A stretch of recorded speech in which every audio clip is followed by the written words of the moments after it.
నమస్తే 3 న్యూస్ కి స్వాగతం. నేను సుధా. బులెటిన్ల ముందుగా హెడ్లైన్స్. ప్రయాగ్రాజ్ మహాకుంభమేళా 2025 జనవరి 13 నుండి నిర్వహణ.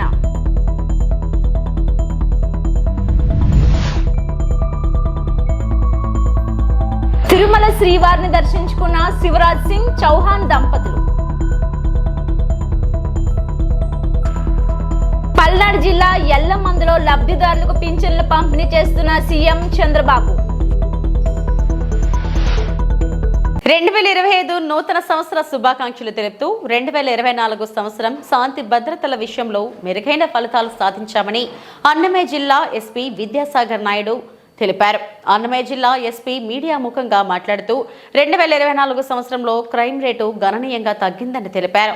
చోరీ అయిన కోట్ల రూపాయలు మొబైల్ ఫోన్లను బాధితులకు ఇచ్చామని, రాష్ట్ర ప్రభుత్వం చేపట్టిన ఎలక్షన్లలో కూడా ఇక్కడ అవాంఛనీయ సంఘటనలు జరగకుండా చాలా ప్రశాంతంగా జరిగాయని తెలిపారు.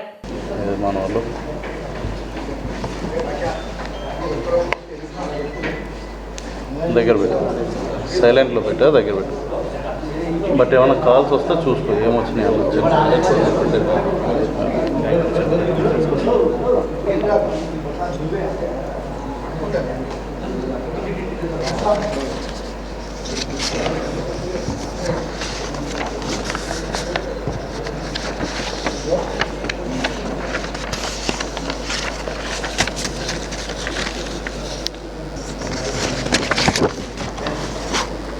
ఇదేనా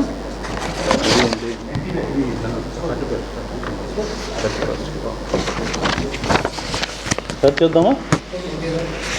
అందరు సెట్ చేసుకుని ఓకే అంటే స్టార్ట్ చేస్తాం. Yeah okay. అందరికీ గుడ్ ఈవినింగ్ అండి. ఈరోజు మనం 2024 పీస్ఫుల్గా ఎండ్ చేసుకుంటూ 25లోకి అడుగు పెడుతున్న సందర్భంగా ఎవ్రీ ఇయర్ మనం యాన్యువల్ ప్రెస్ మీట్ ఒకటి కండక్ట్ చేస్తుంటాం రిగార్డింగ్ ద క్రైమ్ స్టాటిస్టిక్స్.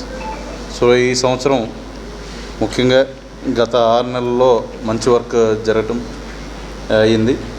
మనం చూసుకుంటే జిల్లాలో కమ్యూనిటీ పోలీసింగ్ను పటిష్టపరిచి ప్రజల సహకారంతో శాంతి భద్రతలను స్థిరపరచడం అయింది. మహిళా పోలీసులతో మనం తరచూ కూడా అవగాహన సదస్సులు అవి నిర్వహిస్తున్నాం. ఆంధ్రప్రదేశ్ రాష్ట్ర ఎన్నికలను జిల్లాలో ఎంతో శాంతియుతంగా నిర్వహించి ఎటువంటి అల్లర్లు కానీ ఆస్తి నష్టం అది జరగకుండా సక్సెస్ఫుల్గా కొత్త గవర్నమెంట్ కూడా కొరవతీయడం జరిగింది. ఈ సంవత్సరం అసాంఘిక చర్యలకు పాల్పడే 6 వ్యక్తులకు ఇప్పటివరకు జిల్లా బహిష్కరణ చేయడం జరిగిందండి. 1,87,80,000 రూపాయల విలువైన 1,252 మొబైల్ ఫోన్స్ రికవరీ చేసి మనం బాధితులకు అందించాం. 2024 సంవత్సరంలో సైబర్ ఫ్రాడ్ బాధితులకు దాదాపు 2,47,00,000 రూపాయలు మనం రికవరీ రూపంలో అందించడం జరిగింది.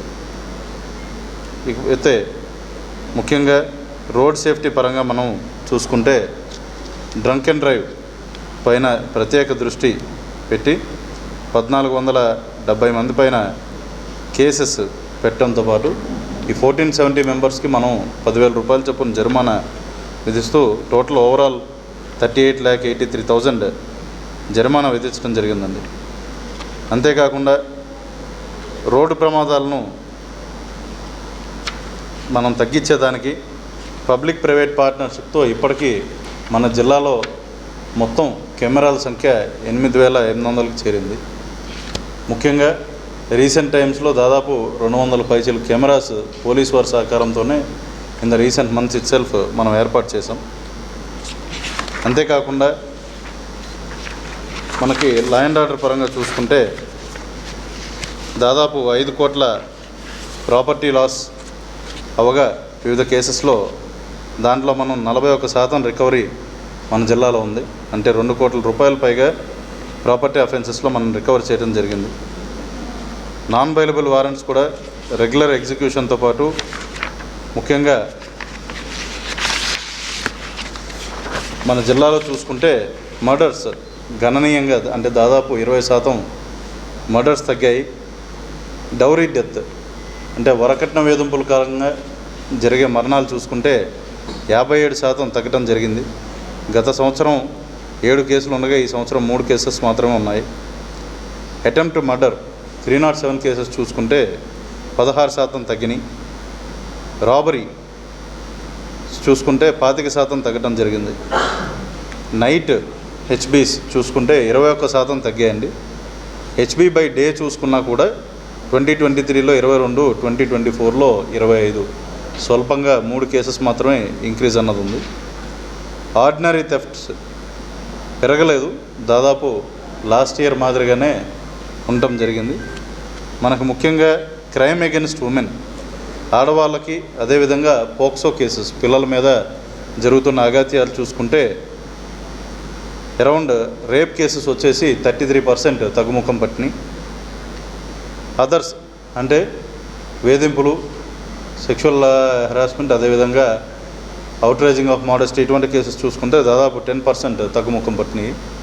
పోక్సో కేసెస్ చూసుకుంటే 4%, మరియు పిల్లల మీద అదర్ పోక్సో కేసెస్ చూసుకుంటే అరౌండ్ 29% సిగ్నిఫికెంట్ రిడక్షన్ అనేది మనం ఇక్కడ చూస్తున్నాం. ముఖ్యంగా శాంతి భద్రతల పరంగా చూసుకుంటే రైటింగ్స్ అనేవి, అంటే రెగ్యులర్గా జరిగే వీధి గొడవలు కానీ ఇటువంటివి చూసుకుంటే మనం 38% ఈ సంవత్సరం మన జిల్లాలో తగ్గుముఖం పట్టింది. అదేవిధంగా cheating cases, criminal breach of trust చూసుకుంటే చీటింగ్ అరౌండ్ 29% చీటింగ్ కేసెస్ తగ్గుముఖం పట్టినాయి. ముఖ్యంగా సైబర్ అఫెన్సెస్ చూసుకుంటే అవగాహన కార్యక్రమాలు పెంచడం, అదేవిధంగా వాట్సాప్, సోషల్ మీడియాలో కూడా పోలీస్ డిపార్ట్మెంట్ తరఫున రెగ్యులర్గా చేపడుతున్న అవగాహన కార్యక్రమాలను బట్టి 11% సైబర్ అఫెన్సెస్ లాస్ట్ ఇయర్తో పోల్చుకుంటే ఈ ఇయర్ తక్కువగా నమోదయ్యాయి. ముఖ్యంగా మనకి సింపుల్ హర్ట్స్, అదేవిధంగా ఓవరాల్గా చూసుకుంటే road accidents both fatal, non fatal, అంటే గాయపడినవి అదేవిధంగా మరణాలు సంభవించినవి 2 రకాలుగా చూసుకున్నా కూడా ఓవరాల్గా ఫ్యాటల్ రోడ్ యాక్సిడెంట్స్ ఒక దాదాపు 5% తగ్గింది. అదేవిధంగా నాన్ ఫ్యాటల్ వచ్చేసి 10.9% తగ్గుముఖం పట్టడం జరిగింది. మనకి 2023లో రోడ్డు భద్రత పరంగా చూసుకుంటే విద్యార్థులలో దాగి ఉన్న సృజనాత్మకత, శాస్త్రీయత, వైఖరులు వెలికి తీసేందుకు రాష్ట్ర ప్రభుత్వం రాష్ట్ర వ్యాప్తంగా వైజ్ఞానిక ప్రదర్శన పోటీలు నిర్వహిస్తుంది. అందులో భాగంగా నేడు చిట్వేల్ జిల్లా పరిషత్ ఉన్నత పాఠశాల వేదికగా మండల స్థాయి వైజ్ఞానిక ప్రదర్శన ఘనంగా నిర్వహించడం జరిగింది. ఈ కార్యక్రమానికి ముఖ్య అతిథులుగా మండల విద్యాశాఖ అధికారులు కోదండ నాయుడు మరియు ఈశ్వరయ్య హాజరయ్యారు. ఈ సందర్భంగా మండల విద్యాశాఖ అధికారులు మాట్లాడుతూ సమస్త సృష్టి సైన్స్ చుట్టూ తిరుగుతూ ఉందని, అది మానవుల కాలం నుంచి నేటి వరకు మానవుని యొక్క అభివృద్ధి సైన్స్ వలన జరిగిందని, మనిషి అరచేతిలో ప్రపంచాన్ని చూస్తున్నాడంటే దీనికంతటికీ కారణం శాస్త్ర సాంకేతిక రంగాలలో జరిగినటువంటి అభివృద్ధి. ఇలాంటి శాస్త్రవేత్తలు అందరూ కూడా విద్యార్థి దశలోనే సైన్స్ పట్ల మక్కువ, ఆసక్తి ఉన్నవాళ్లు శాస్త్రవేత్తలుగా ఎదుగుతారని అన్నారు. చిట్వేల్ జిల్లా పరిషత్ ఉన్నత పాఠశాల ప్రధానోపాధ్యాయులు ఏబిఎన్ ప్రసాద్ మాట్లాడుతూ సైన్స్ అంటేనే సత్యాల కుప్ప అని, ఖచ్చితంగా నిరూపణ జరిగేదని, విద్యార్థి దశ నుంచే పిల్లలు ప్రతి విషయాన్ని సున్నితంగా పరిశీలించి ప్రశ్నించడం అలవర్చుకోవాలని, సృజనాత్మకత ఆలోచనలతో కూడిన పరిశోధనలు చేయాలని తెలిపారు. 28వ తేదీ పాఠశాల స్థాయిలో ప్రతిభ కనపరిచిన చిట్వేలి మండలంలోని జిల్లా పరిషత్ ఉన్నత పాఠశాల చిట్వేల్, జిల్లా పరిషత్ హై స్కూల్ నాగవరం, జిల్లా పరిషత్ హై స్కూల్ వెంకటరాజపల్లి, జిల్లా పరిషత్ హై స్కూల్ కందులవారిపల్లి, కస్తూరిబా బాలికల పాఠశాల చిట్వేల్ నుంచి విద్యార్థులు వాళ్ళ యొక్క వైజ్ఞానిక ఆలోచనలతో రూపుదిద్దిన సైన్స్ ఎగ్జిబిట్స్ మండల స్థాయి వైజ్ఞానిక ప్రదర్శనకు తీసుకుని రావడం జరిగింది. ఇందులో వివిధ విభాగాలకు సంబంధించి డ్రిప్ ఇరిగేషన్, అగ్నిపర్వతం బద్దలవడం, లావా ల్యాంప్, అందులకు ఉపయోగపడే చేతికర్ర, ఆల్కహాల్ బ్రీత్ అనలైజర్, జంతువుల నుంచి పంట పొలాలను ఆర్టిఫిషియల్ ఇంటెలిజెన్స్ ఉపయోగించి కాపాడుకోవడం, రెయిన్ వాటర్ హార్వెస్టింగ్ వంటి ఆలోచనలతో సైన్స్ ఎగ్జిబిషన్ తీసుకుని రావడం జరిగింది. ఇందులో మండల స్థాయి నుంచి జిల్లా స్థాయికి ఎంపికైన వైజ్ఞానిక ప్రదర్శనలో 3 విభాగాలకు సంబంధించి విద్యార్థి వ్యక్తిగత విభాగంలో కేజీబీవీ చిట్వేల్ విద్యార్థిని తయారు చేసిన ఆల్కహాల్ బ్రీత్ ఎనలైజర్, విద్యార్థి జట్టు విభాగంలో పి హర్షవర్ధన్, జి రిహాన్ తయారు చేసిన crop protection from animals with ఏఏ టెక్నాలజీ. ఉపాధ్యాయ విభాగంలో చిట్వేల్ జిల్లా పరిషత్ ఉన్నత పాఠశాల బయాలజీ ఉపాధ్యాయుడు ఏ శివనారాయణ రూపొందించిన conversion of waste plastic into copper బాటిల్స్లు రాయచోటిలో జరిగే జిల్లా స్థాయి వైజ్ఞానిక ప్రదర్శనకు ఎంపిక కావడం జరిగింది. ఈ కార్యక్రమంలో మండల విద్యాశాఖ అధికారులు కోదండనాయుడు, ఈశ్వరయ్య, పాఠశాల ప్రధానోపాధ్యాయులు ఏబిఎన్ ప్రసాద్, విద్యార్థులతో పాటు వారి యొక్క సైన్స్ టీచర్లు, మండల రిసోర్సెస్ పర్సన్స్ చంద్రశేఖర్ మరియు విద్యార్థులు పాల్గొన్నారు.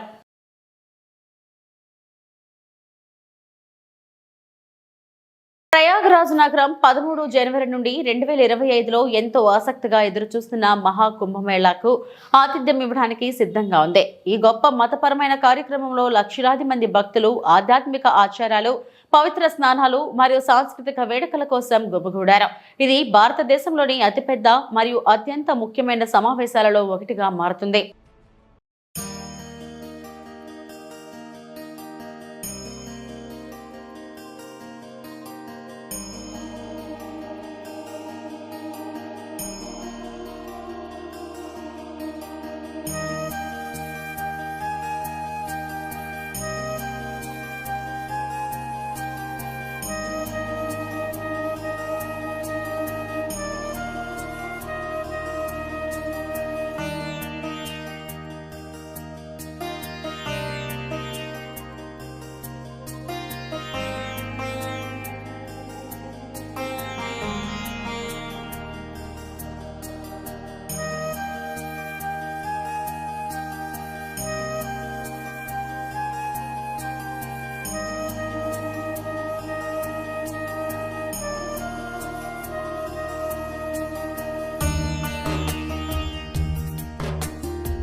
పల్నాడు జిల్లా ఎల్లమందలో పింఛన్ లబ్ధిదారు ఏడుకొండల ఇంటికెళ్లిన సీఎం దీపం పథకం గురించి ఆరా తీసి ఏడుకొండల ఇంట్లో స్వయంగా కాఫీ తయారు చేసి కుటుంబ సభ్యులకు అందించిన చంద్రబాబు, ఏడుకొండలు కుటుంబ పరిస్థితులు తెలుసుకుని అతను దుకాణం పెట్టుకునేందుకు బీసీ కార్పొరేషన్ ద్వారా 5 లక్షల రుణం ఇప్పించాలని, అలాగే ఇంటి నిర్మాణం పూర్తి కోసం కూడా రుణం ఇప్పించాలని అధికారులను ఆదేశించారు ముఖ్యమంత్రి చంద్రబాబు.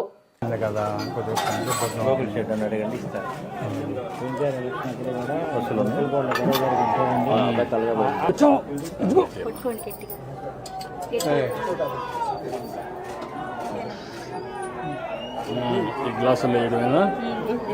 ఇటండి ఇటండి కాసేపు బుక్ తాత ఇటు వస్తాడు, తాత ఇటు వస్తాడు. ఇక్కడ బాగుందమ్మా, ఆగమవుతుంది రా కింద కదా.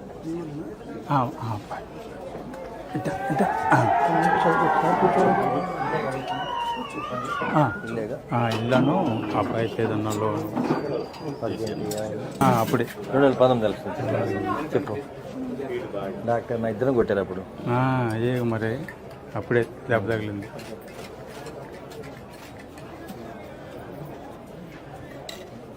పిల్లలకు కూడా కాఫీ నేర్పించారా? ఇంకా లేదు కదా, వాళ్ళేనా కాఫీ నేర్పించలా?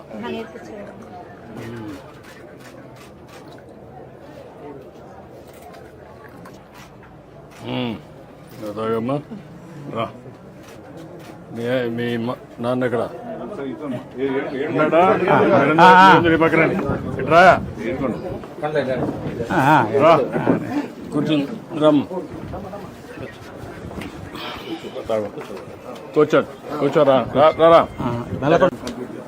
ఇప్పుడు నేను ఒక పని చేయండి, మనకు ఎంత ఇస్తారు ఇంటికి? 2.5 lakhs వస్తుంది.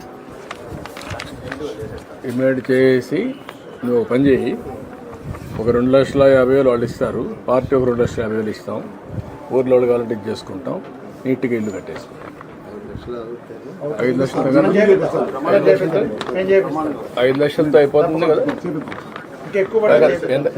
ఏదైనా ఎక్కువ పడి చెప్పండి, అది కూడా ఇస్తాం. కాల్ నువ్వు చెప్పేసి కట్టేయమంటాను. ఒక 6 నెలల్లో ఇల్లు కట్టేసుకోండి. ఓకే. మొన్న రీసెంట్ యాక్సిడెంట్ యాక్సిడెంట్ జరిగి ఇంతకుముందు కరెంట్ పోల్స్కి లైట్లు చేసుకుంటున్నాను ఊళ్ళో ఏదో చిన్న చిన్న రిపేర్ చేస్తా ఏదో ఉపాధి పొందుతుంది. మన యాక్సిడెంట్ జరిగినాక పోల్స్ ఎక్కడ కుదరక కుర్రోలు పెట్టి చేస్తాను. కుర్రోలు పెట్టి నాకేం రావట్లా. నాకు ఎప్పుడు కరెంట్ తెలుసు కాబట్టి ఏదైనా సొంతంగా ఒక షాప్ పెట్టుకున్నామని. షాప్ పెట్టిస్తావు, అది కూడా ఇచ్చేసేయండి. నువ్వేంటి కమ్యూనిటీ ఏంటి? రజిక. ఓకే. 5 lakhs లోన్ ఇస్తారు sir. 2.5 lakhs subsidy. 2.5 lakhs subsidy, 2.5 lakhs loan, 5 లక్షల రూపాయలు. 5 లక్షలు సరిపోతుంది, చేసుకోగలుగుతావా? అదే 5 లక్షలతో అక్కడి నుంచే స్టార్ట్ చేయకు, మరి ఏం చేయొద్దు. ఇమ్మీడియట్గా ఇస్తారు, అది ఇస్తారు, ఇల్లు కట్టిస్తారు. ఈ రెండు చేసుకో, తర్వాత మాట్లాడు. నీకు పెన్షన్ వస్తుందా? పెన్షన్ వస్తుందండి. ఏం పని చేస్తావు నువ్వు? అదే కొద్దిగా గాలి మిషన్ ఉందండి ఇంటి ముందల. టైర్లకి పంచర్ వేసి. ఎంత వస్తుంది దాంట్లో? నెలకి ఒక 4,000, 5,000. 4-5 వస్తుంది. ఇది ఒక 4,000 వస్తుంది. 4,000 వస్తున్నాయి కాబట్టి కొద్దిగా నాకు ఆరోగ్యం కొద్దిగా బాగాలేదు కదా, మందులు కోటికి సరిపోతున్నాయి. ఎక్కడ ఇబ్బంది లేకుండా ఇబ్బంది లేకుండా బతుకుతున్నా. నీ పేరేంటమ్మా? సురేష్. నీ పేరమ్మా? అంజలి. నా పేరు ఏడుకొండ. చనిపోయింది. 1 ఎకరా భూమి ఉందా? 1 ఎకరం. ఏం చేస్తారు భూములు? మాగాడి. ఏమైనా పంట వేస్తారు ఎప్పుడన్నా? ఏమైనా ఆదాయం వస్తుందా?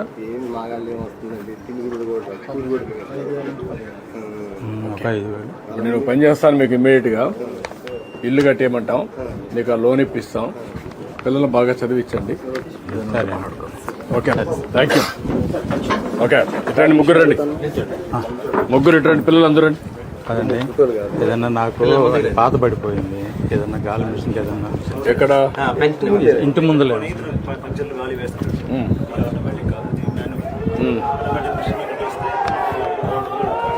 ఆటోమేటిక్ మిషన్ పెట్టించండి, ఇచ్చేసి అవి కూడా ఇచ్చేసారు. ఫ్యామిలీని సెట్ చేయండి. ఏదో నీ పేరు చెప్పుకొని బతుకుతా.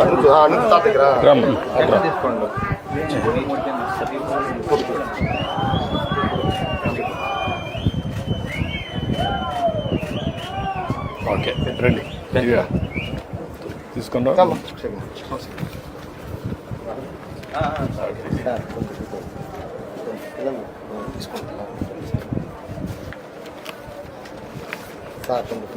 పిల్లలు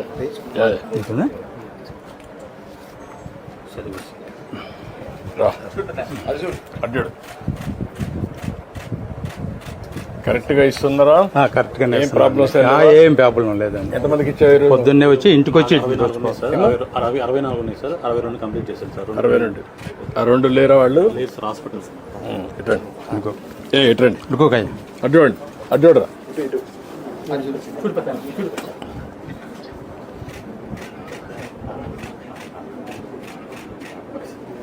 పల్నాడు జిల్లా ఎల్లమందలో లబ్ధిదారులకు పింఛన్లు పంపిణీ చేస్తున్న సీఎం చంద్రబాబు. సారమ్మ ఇంటికి వెళ్లి పింఛన్ నగదు అందజేసి ఆమె కుటుంబ కష్టాలు అడిగి తెలుసుకున్న సీఎం, సారమ్మ కుమారుడికి ఎస్సీ కార్పొరేషన్ ద్వారా ₹1,00,000 రుణం ఇప్పించాలని, సారమ్మ కుమార్తెకు నీట్ కోచింగ్ ఇప్పించాలని అధికారులకు సూచించిన ముఖ్యమంత్రి. మీ హస్బెండ్ చనిపోయాడు? కరోనా వచ్చి చనిపోయాడా? కరోనా సమయంలో సెకండ్ వేవ్. అంటే ఎంత ఏజ్ ఎంత అప్పటికైంది? ఏమన్నా అలవాట్లు ఏమైనా ఉన్నాయా? తాగుడు కానీ అవన్నీ?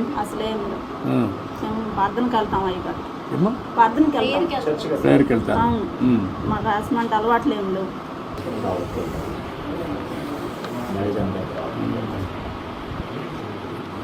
ఇప్పుడు మీ ఇంటి మీద సోలార్ పెట్టిస్తే పెట్టుకుంటారమ్మా? సోలార్ పెట్టించేస్తే కరెంట్ బిల్లు కట్టే పని ఉండదు. ఇంకేంటమ్మా, ఏంటి చెప్పండి మీ కష్టాలు? మా కష్టాలు, మా పాపని బాబుని చదివించుకోవాలనుకుంటున్నాను.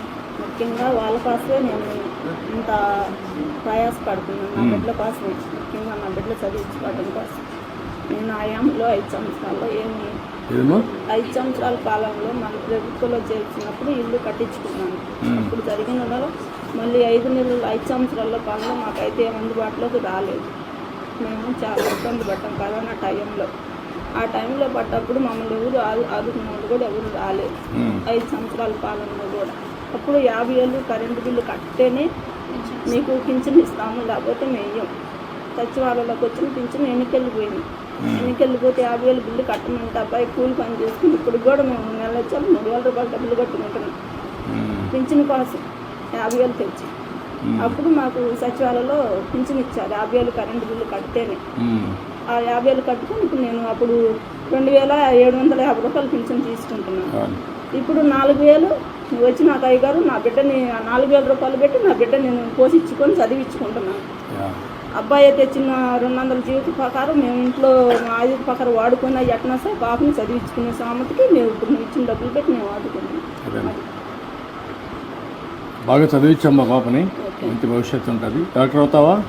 నమ్మకమేనా? నువ్వు కూడా టైం ఉన్నప్పుడు చదువుకోకూడదు పార్ట్ టైం. నువ్వు ఇంటర్మీడియట్ ఏం చేసావు అప్పుడు? పాస్ అయినావు. ఇంటర్మీడియట్ ప్రైవేట్ చేస్తే నీకు క్వాలిఫికేషన్ కూడా వస్తే వ్యాపారానికి కూడా నీకు ఉపయోగపడుతుంది. ఇంటర్మీడియట్ పాస్ అయ్యావు అనుకో, దెన్ డిగ్రీకి వెళ్ళు, కొద్దిగా టైం స్పెండ్ చేయి. నువ్వు పాలిటెక్నిక్ అదే పాలిటెక్నిక్ చేయించు, నీకు ఐడియా వస్తుంది, చాలా ఉద్యోగాలు వస్తాయి. రెండోది వచ్చి నీకు వ్యాపారం మీద కూడా కంట్రోల్ వస్తుంది. చిన్నగా ఇచ్చి ముందు రిపేర్ చేయి, ఆ 3 లక్షలు పెట్టి దాని నుంచి నెక్స్ట్ ఎట్టుకోవాలి, చదువుకుంటూ 2 పనులు చేయి. ఓకే అమ్మా, నేను ఆ డబ్బులు కూడా ఇప్పుడు బిల్లు ఇచ్చేసేయమంటాను. ఇది కూడా పెట్టిస్తాం, సోలార్ పెట్టిస్తాం. ధైర్యంగా ఉండండి.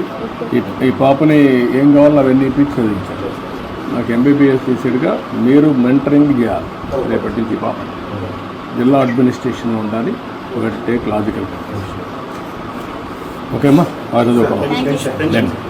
రండి తీసుకోమ్మా.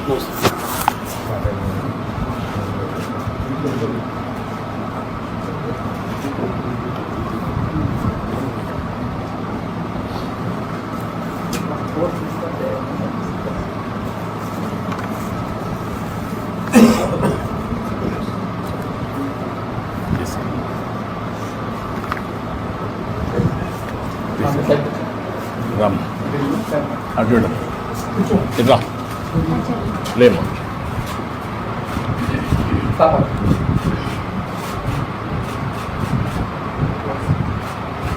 రామ్ రండి పిల్లలు రండి. కరోనా టైంలో మన వాళ్ళకి ఇంటికి వచ్చాం సార్. ముందాక నేను దగ్గర కాలేసి వివరాలు బయట మన కార్యకర్తలు వచ్చారు. రమేష్ గారు ఓకే అమ్మా, ధైర్యంగా ఉండమ్మా. ఓకే అమ్మా, గుడ్. Thank you. జై చంద్రన్న, జై జై చంద్రన్న, జై జై చంద్రన్న. Thank you. ధైర్యంగా ధైర్యంగా బాగా చదివిస్తుంది. ధైర్యంగా ఉండండి. మీకు మళ్ళా కేటగరైజేషన్ వస్తుందమ్మా. ఇప్పుడు మాలామాదిలో కేంద్ర మంత్రి శివరాజ్ సింగ్ చౌహాన్ తిరుమల శ్రీవారిని దర్శించుకున్నారు. వైకుంఠ క్యూ కాంప్లెక్స్ సుపథం ప్రత్యేక మార్గం ద్వారా ఆలయంలోకి వెళ్లిన కేంద్ర మంత్రి దంపతులు స్వామివారి సేవలో పాల్గొన్నారు. టీటీడీ అధికారులు ఆయనకు స్వాగతం పలికి దర్శన ఏర్పాట్లు చేశారు. అనంతరం గర్భాలయంలో స్వామివారిని దర్శించుకున్న శివరాజ్ సింగ్ చౌహాన్ కు ఆలయ అధికారులు స్వామివారి తీర్థ ప్రసాదాలను అందజేశారు.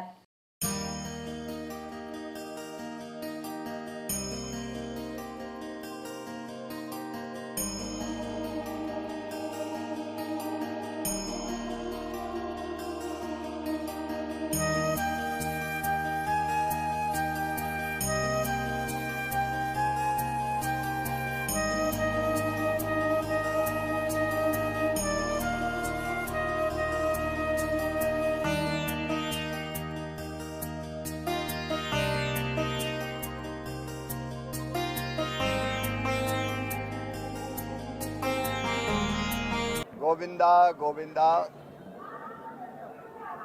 भगवान वेंकटेश्वर जी को प्रणाम। वो कहते हैं कि जो शरीर मन बुद्धि और कर्म मुझ में अर्पित करता है, मैं स्वयं उनकी चिंता करता हूँ। भगवान सब पर कृपा की वर्षा करे। सर्वे भवन्तु सुखिनः, सर्वे सन्तु निरामया, सर्वे भद्राणि पश्यन्तु, माँ कश्चित् दुख भाग भवेत्। सब सुखी हों, सब निरोग हों, सबका मंगल हो, सबका कल्याण हो, यही उनके चरणों में प्रार्थना है। और प्रधानमंत्री नरेंद्र मोदी जी के नेतृत्व में हमारा देश लगातार प्रगति करता रहे, लगातार आगे बढ़ता रहे और भारत विश्व बंधु बनकर విశ్వ కా కళ్యాణ్ భీ కరే. ముఖ్యమంత్రి చంద్రబాబు 2 ఎకరాల నుంచి 1000 కోట్లు ఎలా సంపాదించారని వైఎస్ఆర్సీపీ నేత మాజీ మంత్రి గుడివాడ అమర్నాథ్ సూటిగా ప్రశ్నించారు. ఆ రహస్యం ఏమిటో ప్రజలకు చెప్పాలని ఆయన డిమాండ్ చేశారు. నమ్మకానికి మోసానికి మధ్య ప్రజలు వ్యత్యాసం చూశారని పేర్కొన్నారు. చంద్రబాబు ఎన్నికల సమయంలో సూపర్ 6 అంటూ మోసం చేసి అధికారంలోకి వచ్చారని మండిపడ్డారు. నిరుద్యోగ యువతను చంద్రబాబు మోసం చేశారని నిలదీశారు. మంగళవారం విశాఖలోని వైఎస్ఆర్సీపీ జిల్లా కార్యాలయంలో గుడివాడ అమర్నాథ్ మీడియాతో మాట్లాడారు. మరి ఈరోజు దేశంలో అత్యంత ధనిక సీఎం చంద్రబాబు నాయుడు గారు 960 కోట్ల రూపాయలు ఆస్తులు విలువ కలిగినటువంటి ముఖ్యమంత్రి చంద్రబాబు నాయుడు గారు అని చెప్పి నిన్ననే సర్వేలు వచ్చినాయి. వాళ్ళు పొరపాటున 2 సున్నాలు 3 సున్నాలు మర్చిపోయినట్టున్నారు. కేవలం 960 కోట్లు అన్నారు. ఇంకో 2-3 సున్నాలు యాడ్ చేయాలి. 2 ఎకరాలతో మొదలుపెట్టినటువంటి చంద్రబాబు నాయుడు గారు ఈరోజు ఆ స్థాయికి ఏ రకంగా వెళ్ళారో ప్రజలకు సమాధానం చెప్పాలి. మరి మీరు ఈరోజు ధనిక సీఎం అని చెప్పి దేశం అంతా చూస్తూ ఉంది. మరి ప్రజలకు మీరు ఇచ్చినటువంటి హామీలు మీ డబ్బు నుంచి ఇస్తారా, లేదా ప్రభుత్వం డబ్బు నుంచి ఇస్తారా, లేదా మీరు అప్పు చేసినటువంటి డబ్బు నుంచి ఇస్తారా? ఈరోజు ప్రజలందరూ కూడా ఎదురు చూస్తూ ఉన్నారు. ప్రభుత్వం సూపర్ 6 చెప్పిన పథకాల్లో ఇప్పటికీ గడిచినటువంటి 7 మాసాల్లో, కొన్ని 7 మాసాలు అంటే రేపు 4వ తారీఖుకి 7 మాసాలు పూర్తవుతుంది. 6 మాసాల్లో ప్రజలకి ప్రభుత్వం ఎంత అప్పు ఉందో అనేటువంటిది పథకాల ద్వారా మీ ద్వారా ప్రజలకు తెలియజేస్తారు. ఆడబిడ్డ నిధి అని చెప్పి ఒక పథకం చెప్పారు. ఇందాక మీకు చెప్పినట్టు 18 సంవత్సరాలు నిండినటువంటి మహిళలకి నెలకి 1500 రూపాయలు చొప్పున ఇస్తామని చెప్పి ఎన్నికల్లో ఇచ్చినటువంటి హామీ. ఈ రాష్ట్రంలో 18 సంవత్సరాలు నిండినటువంటి మహిళలు 2 కోట్ల మంది ఉన్నారు. అంటే నెలకి 1500 రూపాయలు చొప్పున 2 కోట్ల మందికి యావరేజ్ నెలకి 3000 కోట్లు. అంటే 6 నెలలకి ఎంత బకాయి ఉన్నాడు? 6 నెలలకి 18,000 కోట్ల రూపాయలు ఈ రాష్ట్రంలో మహిళలకు బకాయి ఉన్నారు. పెట్టుబడి సాయం కింద రైతు భరోసా కార్యక్రమం, అన్నదాత కార్యక్రమం 20,000 రూపాయలు చొప్పున 50 లక్షల మంది రైతులకి దాదాపు 10,000 కోట్ల రూపాయలు బకాయి ఉన్నారు. అమ్మఒడి కింద రాష్ట్రంలో ఎంతమంది పిల్లలు ఉంటే అంతమంది పిల్లలకి 15,000 రూపాయలు చొప్పున అన్నారు. 83 లక్షల మంది పిల్లలు ఉన్నారు, చదువుకునేటువంటి పిల్లలు. నంద్యాల జిల్లా శ్రీశైలం మల్లన్న ఆలయంలో జనవరి 1వ తేదీ సెలవు రోజు కారణంగా భక్తుల రద్దీ అధికంగా ఉంటుందనే ముందస్తు అంచనాతో జనవరి 1న శ్రీ స్వామివారి స్పర్శ దర్శనం పూర్తిగా నిలుపుదల చేసి రేపు భక్తులందరికీ శ్రీ స్వామివారి అలంకార దర్శనానికి మాత్రమే అనుమతిస్తామని, అలానే శ్రీ స్వామివారి అర్జిత గర్భాలయ సామూహిక అభిషేకాలు కూడా నిలుపుదల చేస్తూ వాటితో పాటుగా ఉభయస్తమాన ప్రాతకాల ప్రదోషకాల సేవలు నిలుపుదల చేస్తున్నట్లు ఈవో తెలిపారు. అయితే భక్తుల రద్దీ దృష్ట్యా సర్వదర్శనం క్యూ లైన్లోని భక్తులకు ఎటువంటి ఇబ్బందులు కలగకుండా ఉండేందుకు భక్తులందరికీ త్వరితగతిన శ్రీ స్వామి అమ్మవార్ల దర్శనం కల్పించేందుకు వీలుగా గతంలో వలనే ప్రస్తుతం నిర్ణయం తీసుకున్నట్లు ఆలయ ఈవో శ్రీనివాసరావు తెలియజేశారు. ఓం నమ శివాయ. భక్తులకి విజ్ఞప్తి, జనవరి 1వ తేదీ అదేవిధంగా 31వ తేదీ భక్తుల తాకిడి ఎక్కువగా ఉన్నందున 1వ తేదీ స్పర్శ దర్శనం, అదేవిధంగా అన్ని సేవలను నిలుపుదల చేసి కేవలం స్వామివారి యొక్క అలంకార దర్శనానికి మాత్రమే అనుమతించడం జరుగుతుంది. గర్భాలయంలో ఆర్జిత సేవల్ని నిలుపుదల చేయడం జరిగింది. స్వామివారి యొక్క రోజువారీగా జరిగేటువంటి కార్యక్రమాలు జరుగుతాయి, కానీ భక్తులకి ఆర్జిత సేవలు నిలుపుదల చేయడం జరిగిందని చెప్పి గమనించి వచ్చేటువంటి భక్తులు వారి వారి ప్రయాణ సౌకర్యానికి అనుగుణంగా ఏర్పాట్లు చేసుకోవాల్సిందిగా విజ్ఞప్తి. స్పర్శ దర్శనం అదేవిధంగా అంతరాలయంలో జరిగేటువంటి సేవ అన్నింటిని కూడా నిలిపివేయడం జరిగిందని చెప్పి తెలియజేస్తున్నాం. ఈ విషయాన్ని భక్తులు గమనించి తదనుగుణంగా దేవస్థానం వారికి సహకరించవలసిందిగా విజ్ఞప్తి చేస్తుంది. దళితుల పట్ల కూటమి ప్రభుత్వం నిర్లక్ష్యంగా వ్యవహరిస్తుందని వైఎస్ఆర్ కాంగ్రెస్ పార్టీ రాష్ట్ర ఎస్సీ సెల్ అధ్యక్షుడు సుధాకర్ బాబు మండిపడ్డారు. కూటమి ప్రభుత్వానికి ఓటు వేయలేదనే కారణంతో టీడీపీ నేతలు ఇళ్లపైకి వెళ్లి దాడులు, ఆస్తులను తగలపెట్టడంతో పాటు మహిళలపై వేధింపులకు గురి చేయడం దారుణమని ఆయన ఆరోపించారు.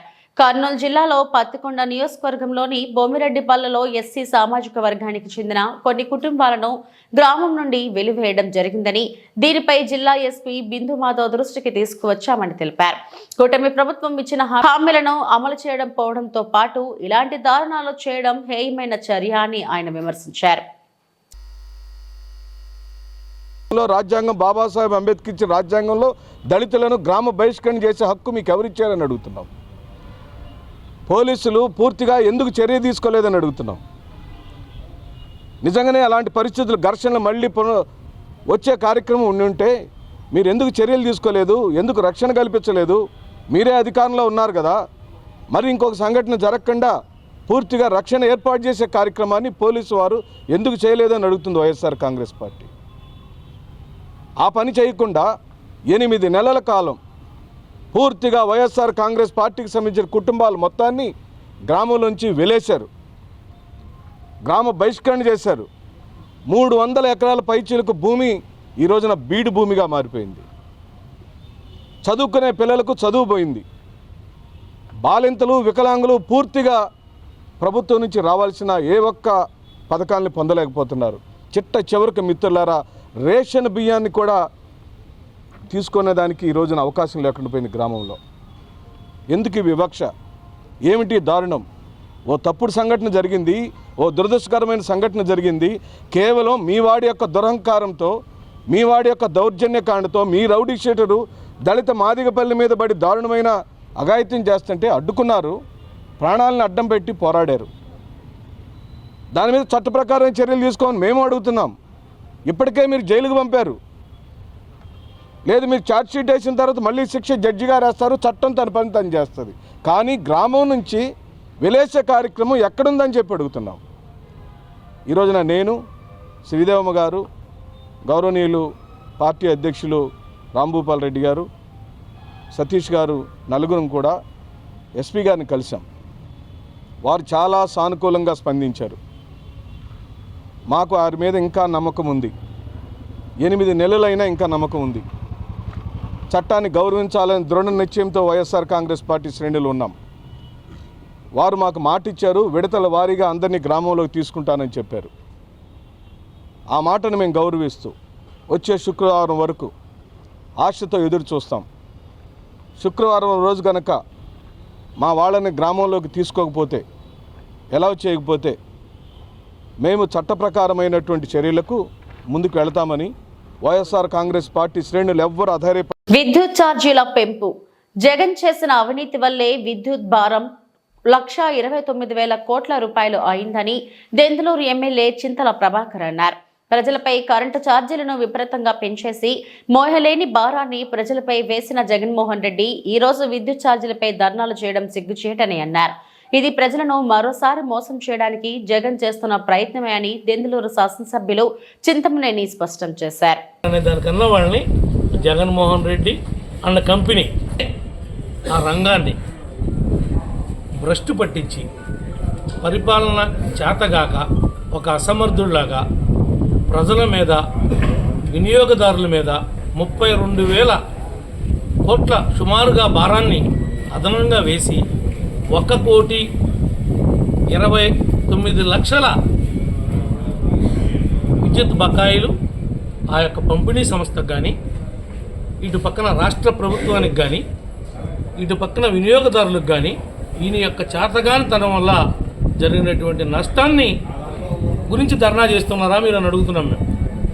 మీకు ఏమంతా ఇబ్బంది కలిగిందని మీరు ధర్నా చేస్తున్నారని అడుగుతున్నాం. మేము వచ్చి 6 నెలలు అయింది. ఒక్కొక్కటిగా గాడిలో పెట్టుకుంటున్నటువంటి పరిస్థితి. ఈనాడు రోడ్లు చూస్తున్నారు ఏ రకంగా వడివడిగా అటు ఆర్ఎన్బి కావచ్చు, ఇటు పంచాయతీరాజ్ పవన్ కళ్యాణ్ గారు కావచ్చు పరుగులు పెట్టిస్తున్నారు. మరి మేము ఇచ్చినటువంటి హామీల్లో గ్యాస్ బండ్ ఇచ్చాం. ఈ రోజున అన్నిట్లకంటే ముఖ్యంగా మొదటి నెల తిరగకముందే పెన్షన్ పెంచాం, మాట ప్రకారం ఇచ్చాం. మేము అన్ని విషయాల్లో కూడా పారదర్శకంగా చేస్తున్నాం. ఇసుక ఉచితం అన్నాం, ఉచితం ఇస్తున్నాం. ఇంకా కొన్ని చోట్ల ఇబ్బందులు ఉన్నాయి, అది కూడా ప్రభుత్వం దృష్టికి తీసుకుని వెళ్ళి వాటిని కూడా అధిగమిస్తాం. ఎట్టి పరిస్థితుల్లో కూడా ఏ విషయంలో కూడా ఏ ఒక్క వర్గానికి, ఏ ఒక్క పార్టీకి మీలాగా దిగజారున రాజకీయాలు చేయం. ఏ ఒక్క పార్టీ, మీ పార్టీ కార్యకర్త కూడా అన్యాయం జరిగితే బాధ్యత మేమే వహిస్తాం. ఇది ప్రజల యొక్క ప్రభుత్వం, ఈ కూటమి ప్రభుత్వం. ఇది గ్యాస్ బండ్ ఇచ్చాం, మన దీపావళికి ఒకటి ఇచ్చాం, మళ్ళీ ఇస్తాం. ఏదైతే సూపర్ 6 ఉందో సూపర్ 6ని సూపర్ 6 లాగానే ప్రింట్ దింపి ప్రజల ముందు పెడతాం. అవసరమైతే మరి కొద్దిగా భారం అవుతుందేమో తప్ప ఆర్థికంగా ఏదేమైనప్పటికీ కూడా మా నాయకుడికి ఆలోచన విధానం ఉంది, తప్పనిసరిగా ముందుకు తీసుకెళ్ళగలుగుతామనే నమ్మకం మాలో ఉంది. మీరేదో అయిపోయిందనుకుని రోడ్ల మీదకి వస్తే మిమ్మల్ని నమ్ముతారు. వచ్చేది మేమే. ఎక్కడికి వస్తారు మీరు? వస్తారు.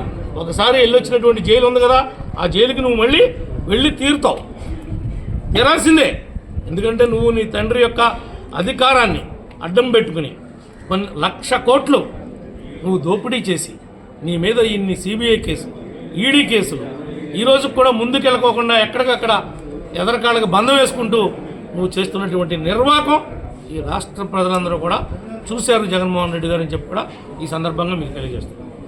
పశ్చిమ గోదావరి జిల్లా భీమవరం జిల్లా పోలీస్ కార్యాలయంలో 2024 సంవత్సరానికి సంబంధించి వార్షిక నేర గుణాంకాలపై పత్రికా సమావేశం నిర్వహించి క్రైమ్ స్టోరీ విడుదల చేసిన జిల్లా ఎస్పీ అద్నాన్ నయీం అస్మి. 2023లో మొత్తం 6,022 కేసులు నమోదు కాగా 2024లో 6,173 కేసులు నమోదయ్యాయని, జిల్లాలో క్రైమ్ రేట్ తగ్గిందన్నారు. జిల్లాలో 2 మర్డర్ కేసులను చాకచక్యంగా వ్యవహరించి ముద్దాయిలను అరెస్టు చేసి కోర్టుకు పంపించామని, డ్రోన్ల నిఘాలో జిల్లా ఉందన్నారు. సైబర్ క్రైమ్, సెల్ ఫోన్ దొంగతనాలు, పేకాట, కోడి పందాలు, గంజాయి వాటిపై ప్రత్యేక దృష్టి సారించి పరిష్కరిస్తున్నామన్నారు. Almost on all heads we have decrease crime. ఈ ఎట్లా జరిగింది చాలా ఈ సంవత్సరం election year, so it was a very challenging year. My predecessor Ajitha, she also did a very good job in conducting election. ఏమైనా ఇన్సిడెంట్ లేకుండా పీస్ఫుల్గా ఎలక్షన్ జరిగింది. తర్వాత ఒక కొత్త టీం మనకి వచ్చింది. All our officers have come newly, along with the coordination మీడియాతో, పబ్లిక్తో, various organisation under madam collector. We have organise different awareness programme, ganja గురించి, సేఫ్టీ ఆఫ్ ఉమెన్ గురించి awareness, road safety that continuously we are going on. These photographs already, everything has been shared with you. ఒక cyber crime తో చూస్తే it is getting increase day by day. Digital arrest కావచ్చు, sexual predators trying different measures and all those things.